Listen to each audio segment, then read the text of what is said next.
Hello students, स्वागत है आप सभी का आपके अपने यूट्यूब चैनल मैथमेटिक्स में। स्टूडेंट्स, आज की इस वीडियो में हम लोग कक्षा 9 चतुर्भुज अध्याय 8 का परिचय पढ़ने वाले हैं। स्टूडेंट्स, इस चैप्टर में अध्याय 8 चतुर्भुज से रिलेटेड बेसिक से बेसिक चीजों को मैं आपको समझाने वाला हूं ताकि आपको प्रश्नावली हल करने में बिल्कुल भी कठिनाई न हो। इसलिए स्टूडेंट्स, वीडियो को शुरू से अंत तक जरूर देखिएगा। स्टूडेंट्स, वीडियो को स्टार्ट करते हैं। सबसे पहले हम लोग जानेंगे कि चतुर्भुज होता क्या है। तो चार रेखाखंडों से घिरी हुई बंद आकृति को हम लोग क्या कहते हैं स्टूडेंट्स?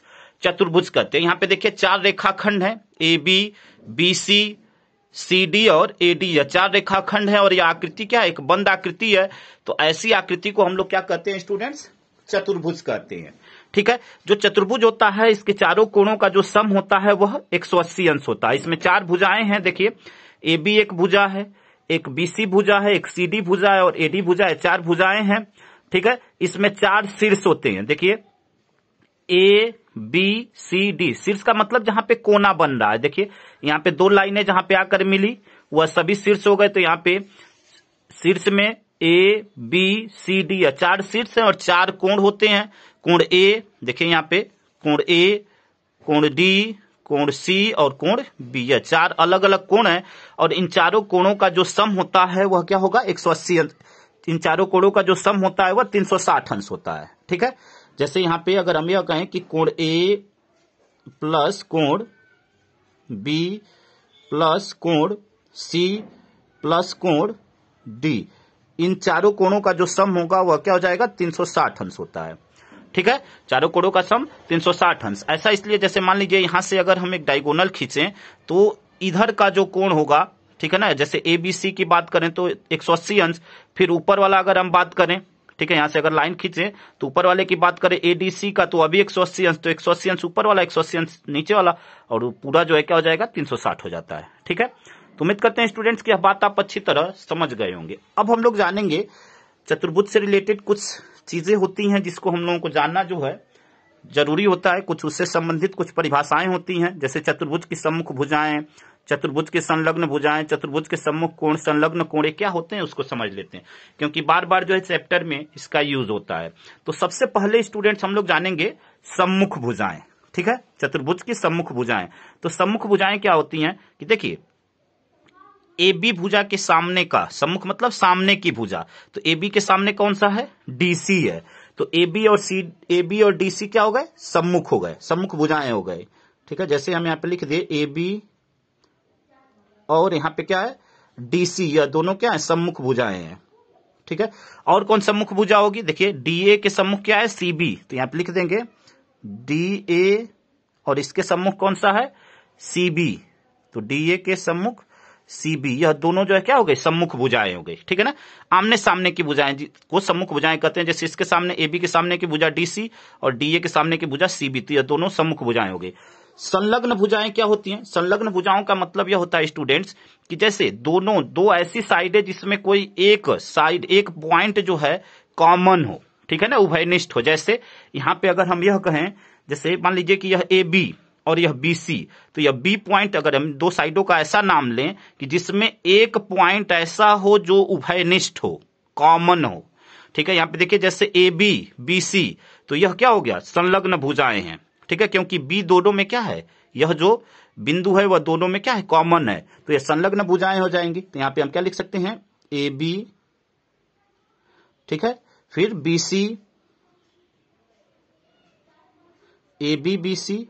अब क्या हो सकता है आपका? अगर आगे बढ़ें तो देखिए BC और CD भी होंगे, BC CD, क्योंकि अब यहां पे C कॉमन है तो हम लिख सकते हैं BC CD, BC CD। और अगर आप देख सकते हैं तो आपका क्या हो सकता है? CD और AD, CD और DA। ठीक है। CD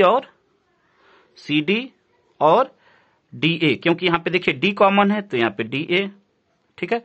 और आप कर सकते हैं ऐसे, यहाँ पे अगर इधर और आए तो आपका क्या हो जाएगा? DA और AB हो सकता है। ठीक है ना। तो यह सभी क्या हो गए? संलग्न भुजाएं हो गई, मतलब एक दूसरे से जुड़ी हुई भुजा, यह करने का मतलब है। अब सम्मुख कोण। अब देखिए सम्मुख कोण क्या होता है स्टूडेंट? सामने सामने के जो कोण होते हैं उसको हम लोग सम्मुख कोण, जैसे कोण ए के सामने का कोण कौन सा है? कोण सी। कोण बी के सामने का कोण कौन सा है? कोण डी। तो यह सभी क्या हो गए? सम्मुख कोण हो गए। देखिए, कोण ए, के सामने का कोण कौन सा है? कोण सी। तो यह दोनों आपस में क्या हो गए? सम्मुख कोण हो गए। कोण बी के सामने का कोण कोण डी, कोण बी के सामने का कोण कोण डी, तो यह क्या हो गए? सम्मुख कोण हो गए। अब संलग्न कोण क्या होता है? देखिए, संलग्न कोण वह कोण होता है जो कि एक ही लाइन पे बना हुआ हो। जैसे देखिए, यह एक लाइन है, अब इस पे कोण ए भी है, इसी लाइन पे कोण बी भी है, तो यह दोनों क्या हो गए? यह दोनों जो है संलग्न कोण हो गए। ठीक है, यह दोनों कोण ए कोण बी क्या हो गए? संलग्न कोण हो गए। तो हम यहाँ पे लिख सकते हैं कोण ए और कोण बी, यह संलग्न कोण हो गए। अब देखिए यहाँ पे बी और सी एक ही लाइन पे है, तो कोण बी कोण सी भी संलग्न कोण हो गए। कोण बी और कोण सी यह भी संलग्न कोण हो गए। अब देखिए सी डी एक ही लाइन पे है, तो यह भी संलग्न कोण हो गए, यानी कोण सी और कोण डी भी संलग्न कोण हो गए। कोण सी और कोण डी भी संलग्न कोण हो गए। ठीक है, ऐसे ही आप इसको भी लिख सकते हैं, डी ए को कोण डी और कोण ए भी संलग्न कोण होंगे, कोण डी और कोण ए भी संलग्न कोण होंगे, क्योंकि एक ही लाइन पे हैं। ठीक है स्टूडेंट्स, तो उम्मीद करते हैं कि इन सभी बिंदुओं का मतलब आप अच्छी तरह समझ गए होंगे। ठीक है, अब देखिए हम लोग जानेंगे चतुर्भुज के प्रकार। ठीक है, चतुर्भुज के प्रकार, टाइप्स ऑफ क्वाड्रिलेटरल। तो देखिए चतुर्भुज जो है अलग अलग प्रकार के होते हैं। जैसा कि हमने यहाँ पे लिखा हुआ है कि चतुर्भुज निम्नलिखित प्रकार के होते हैं। सबसे पहले हम लोग जानेंगे समलंब चतुर्भुज के बारे में। तो देखिए समलंब चतुर्भुज क्या होता है, इसको जान लेते हैं। ऐसा चतुर्भुज जिसमें सम्मुख भुजाओं का एक युग्म समांतर होता है समलंब चतुर्भुज कहलाता है। देखिए क्या कह रहा है, कह रहा है कि ऐसा चतुर्भुज जिसमें सम्मुख भुजाओं का एक युग्म समांतर होता है समलंब चतुर्भुज कहलाता है। अब देखिए यहाँ पे जो ए बी और सी डी यह दोनों क्या है? आपस में समांतर है। बोला हुआ ऐसा चतुर्भुज जिसमें सम्मुख भुजाओं का एक युग्म, मतलब केवल एक ही युग्म समांतर होगा। यह नहीं आप कह सकते हैं, यहाँ पे देखिए ए बी और सी डी एक दूसरे के क्या है? समांतर हैं।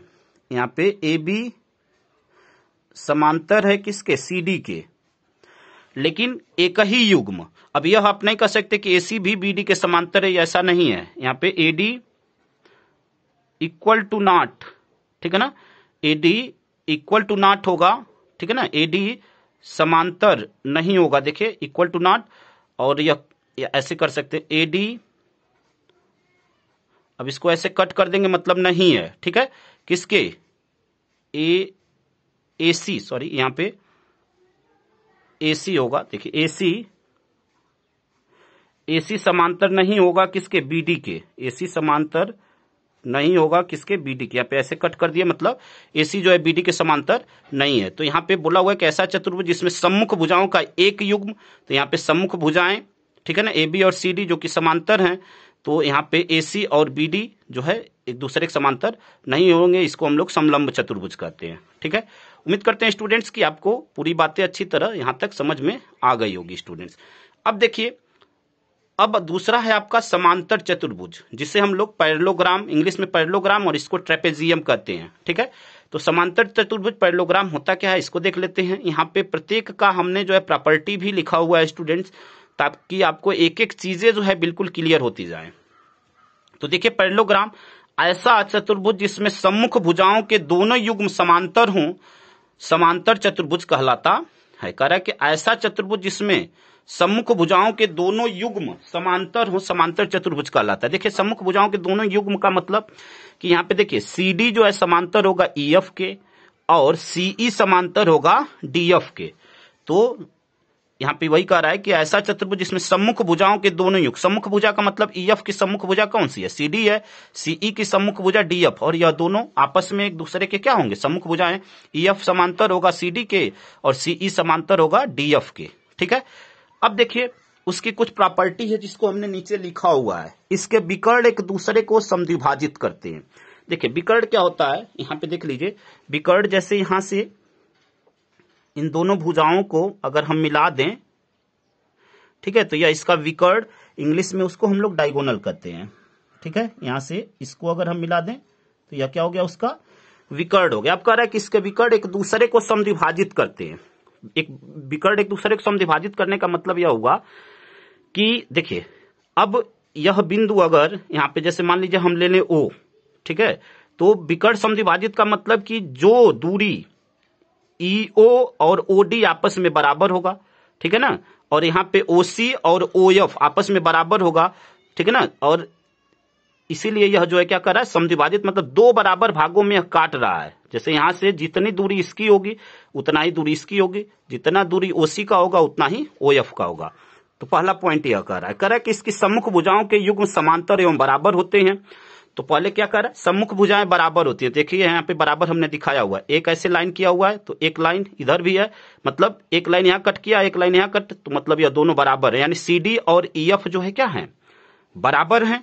और यहाँ पे CE देखिए, यहाँ पे दो लाइन हमने कट लगाया हुआ है, यहाँ पे दो लाइन कट लगाया हुआ है, तो CE और DF जो है आपस में क्या है, बराबर है।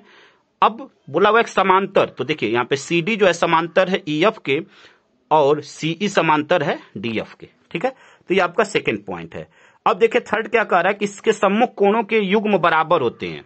इसके सम्मुख कोणों के युग्म बराबर होते हैं। देखिए इसका क्या मतलब है, अब देखिए सम्मुख कोणों के युग्म का मतलब कि देखिए सम्मुख कोण हमने क्या बताया था, इसके सामने का यह कोण, यानी कोण सम्मुख कोणों के युग्म बराबर होते हैं, यानी कोण E जो है बराबर होगा कोण D के, और इसके सम्मुख कोण कौन सा होगा, कोण C का सम्मुख कोण कोण F होगा, तो कोण C बराबर होगा कोण F के। ठीक है, उम्मीद करते हैं स्टूडेंट्स कि इतनी बातें आपको अच्छी तरह समझ में आ गई होगी। स्टूडेंट्स अगला टाइप्स देखते हैं। स्टूडेंट्स अगला टाइप्स है समचतुर्भुज, जिसको हम लोग इंग्लिश में रोम्बस कहते हैं। अब यह क्या होता है इसको देख लेते हैं। ऐसा चतुर्भुज जिसमें प्रत्येक भुजाएं समान तथा सम्मुख भुजाएं एक दूसरे के समांतर होती हैं। देखिए क्या कह रहा है कि ऐसा चतुर्भुज जिसमें प्रत्येक भुजाएं समान, तो यहाँ पे देखिए यह सभी भुजाएं, यहाँ पे देखिए सिंगल लाइन यहाँ, सिंगल लाइन यहाँ, सिंगल लाइन यहाँ, सिंगल लाइन यहाँ, यानी यह चारों भुजाएं जो है आपस में क्या है, बराबर है। और सम्मुख भुजाएं एक दूसरे के समांतर है, मतलब देखिए PQ समांतर है RS के, PR समांतर है QS के। फिर चारों भुजाएं बराबर है, यानी PQ बराबर है RS बराबर PR बराबर QS, मतलब ये चारों भुजाएं आपस में क्या है, बराबर है। ठीक है, अब देखिए क्या कह रहा है कि इसकी चारों भुजाएं बराबर होती हैं, जो कि अभी हमने बताया आपको। इसकी सम्मुख भुजाएं एक दूसरे के समांतर होती हैं, यानी आमने सामने की भुजाएं समांतर होती हैं। जैसे PQ के समांतर RS होगा और PR के समांतर QS होगा। इसके सम्मुख कोण आपस में बराबर होते हैं, कह रहा है कि इसके सम्मुख कोण आपस में बराबर होते हैं, यानी यह जो कोण होगा सम्मुख कोण, R का सम्मुख कोण कौन सा होगा, Q होगा, तो और P का सम्मुख कोण S होगा, तो यह सम्मुख कोण जो है आपस में बराबर होते हैं, यानी कोण R बराबर होगा कोण Q के। ठीक है ना, इसके सम्मुख कोण आपस में बराबर का मतलब कि कोण R बराबर होगा कोण Q के, और कोण P बराबर होगा कोण S के, कोण P बराबर होगा कोण S के। फिर कह रहा है इसके विकर्ण एक दूसरे को 90 अंश पर काटते हैं, मतलब इसके जो विकर्ण होंगे एक दूसरे को 90 डिग्री का कोण बनाते हैं। देखिए यहाँ पे जैसे यहाँ पे ऐसे, और यहाँ पे देखिए यहाँ पे ऐसे। ठीक है, अब कह रहा है कि इसके विकर्ण एक दूसरे को 90 अंश पर काटते हैं, यानी यह कोण 90 अंश होगा, यह कोण 90 अंश होगा, तो यह भी 90 अंश होगा, यह भी 90 अंश होगा, और यह भी 90 अंश होगा। तो वही कह रहा है कि इसके विकर्ण एक दूसरे को 90 अंश पर काटते हैं। ठीक है ना, और यह समद्विभाजित करते हैं, तो जो दूरी यह होगी वही दूरी इसकी होगी। जितनी दूरी यहाँ से यहाँ, जैसे अगर यह बिंदु O है तो OR और OQ बराबर होगा, और यहाँ पे OP और OS आपस में बराबर होगा। ठीक है, अब हम लोग बात करते हैं स्टूडेंट्स वर्ग की। वर्ग क्या होता है, ठीक है, तो देखिए यहाँ पे क्या है, जिसको हम लोग स्क्वायर कहते हैं इंग्लिश में। अब वर्ग होता क्या है कि ऐसा चतुर्भुज जिसकी चारों भुजाएं समान लंबाई की तथा प्रत्येक कोण समकोण हो, ठीक है, तो उसे वर्ग कहते हैं। ठीक है, तो देखिए यहाँ पे क्या है, समझ लेते हैं एक एक पॉइंट को। कह रहा है कि ऐसा चतुर्भुज जिसकी चारों भुजाएं समान लंबाई की, मतलब देखिए यहाँ पे भी चारों भुजाएं क्या है, समान लंबाई की, जैसे ऊपर वाले में समचतुर्भुज में था, यहाँ पे भी चारों भुजाएं समान लंबाई की तथा प्रत्येक कोण समकोण यानी 90 अंश का हो, जहां पे प्रत्येक कोण यानी कोण E, कोण F, कोण D, कोण C, ये सभी क्या है, समकोण है, 90 डिग्री का कोण बना रहे हैं, तो उसे हम लोग क्या कहते हैं, वर्ग कहते हैं। अब यहाँ पे कह रहा है, देखिए प्रॉपर्टी क्या उसकी, इसकी चारों भुजाओं की लंबाई समान होती है, यानी यहाँ पे चारों भुजाएं देखिए DC बराबर है CE बराबर EF बराबर DF, ये चारों भुजाएं समान है। इसमें प्रत्येक कोण का मान 90 अंश होता है, यानी कोण E, ठीक है, 90 अंश होगा, कोण C 90 अंश होगा, कोण D 90 अंश होगा, कोण F 90 अंश होगा। इसमें सम्मुख भुजाएं एक दूसरे के समांतर होती हैं, सम्मुख भुजाएं एक दूसरे के समांतर होती हैं। देखिए EF के सम्मुख भुजा कौन सी है, CD है, तो EF समांतर CD होगा, और CE के सम्मुख भुजा कौन सी है, DF है, तो CE समांतर DF होगा। ठीक है स्टूडेंट्स, उम्मीद करते हैं कि इस पॉइंट का मतलब आप अच्छी तरह समझ गए होंगे। अब कह रहा है कि इसके दोनों विकर्ण समान लंबाई के होते हैं तथा एक दूसरे को 90 डिग्री पर काटते हैं। ठीक है, कह रहा है कि इसके दोनों विकर्ण समान लंबाई के होते हैं। तो देखिए क्या मतलब हुआ, यहाँ पे विकर्ण दिखा देते हैं पहले। यहाँ पे देखिए, यहाँ पे विकर्ण हम दिखा देते हैं। यहाँ पे दोनों विकर्ण समान लंबाई के होते हैं। तो यहाँ पे देखिए क्या है कि यहाँ पे दोनों विकर्ण समान लंबाई का मतलब कि जो CF और ED की जो लंबाई होगी वो आपस में क्या होगी, बराबर होगी। ठीक है, और एक दूसरे को 90 अंश पर काटते हैं, यानी यह कोण 90 अंश, यह भी 90 अंश, यह भी 90 अंश और यह भी 90 अंश। ठीक है, तो यहाँ पे दोनों विकर्ण समान लंबाई के होते हैं। देखिए ऊपर वाले में क्या था, आप सोच रहे होंगे कि लगभग तो सेम चीजें हैं, तो यहाँ पे जो विकर्ण होते हैं वह समान लंबाई के नहीं होते हैं। ठीक है ना, यहाँ पे विकर्ण समान लंबाई के नहीं होते हैं, और इसमें क्या है कि इसमें प्रत्येक कोण 90 डिग्री है। यहाँ पे प्रत्येक कोण 90 डिग्री है, लेकिन यहाँ पे देखिए कोई जरूरी नहीं है कि यह कोण सभी 90 डिग्री के ही हों, छोटे बड़े हो सकते हैं। ठीक है ना, छोटे बड़े हो सकते हैं, हाँ, लेकिन एक चीज है कि सभी कोणों का जो सम होगा वह क्या होगा, 360 अंश होगा। ठीक है, और यहाँ पे प्रत्येक कोण क्या है, 90 अंश के ही होते हैं। ठीक है ना, तो यह अंतर है दोनों में। उम्मीद करते हैं स्टूडेंट्स की इतनी बातें आपको अच्छी तरह समझ में आ गई होगी। अब हम लोग बात करेंगे स्टूडेंट्स आयत यानी रेक्टेंगल क्या होता है। तो ऐसा चतुर्भुज जिसका प्रत्येक कोण समकोण हो आयत कहलाता है। ठीक है, यहाँ पे देखिए, अब आयत में देखिए प्रत्येक कोण समकोण हो, यानी यहाँ पे प्रत्येक कोण 90 डिग्री के होंगे। कोण O, कोण M, कोण N, कोण P, यह सभी क्या है, समकोण है, 90 अंश के हैं। अब देखिए इसकी प्रॉपर्टी क्या, उसको देख लेते हैं। तो यहाँ पे पहली प्रॉपर्टी है कि इसकी आमने सामने की भुजा आपस में बराबर तथा समांतर होती हैं। आमने सामने की भुजा का मतलब देखिए OP के सामने क्या है, MN, तो यह दोनों आपस में बराबर है। देखिए यहाँ पे सिंगल कट यहाँ पे, सिंगल कट यहाँ पे, तो MN और OP आपस में क्या होंगे, बराबर होंगे, यानी MN बराबर OP होगा, और MN और OP एक दूसरे के क्या होंगी, समांतर होंगी। अब इधर देखिए MO और NP यह दोनों क्या है, बराबर हैं। देखिए दो कटे यहाँ पे, दो कटे यहाँ पे, तो यह दोनों बराबर हैं, और MO समांतर होगा NP के। ठीक है, इसका प्रत्येक कोण समकोण होता है। यहाँ पे कोण छूट गया है, इसका प्रत्येक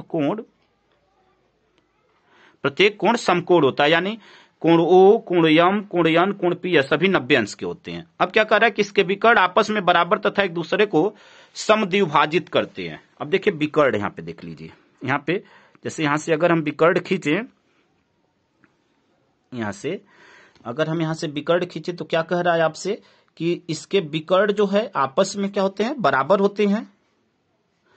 इसके विकर्ण आपस में बराबर होते हैं तथा एक दूसरे को समद्विभाजित करते हैं। देखिए विकर्ण आपस में बराबर का मतलब कि जो दूरी ON की होगी, ON और MP यह दोनों आपस में क्या होंगे, बराबर होंगे।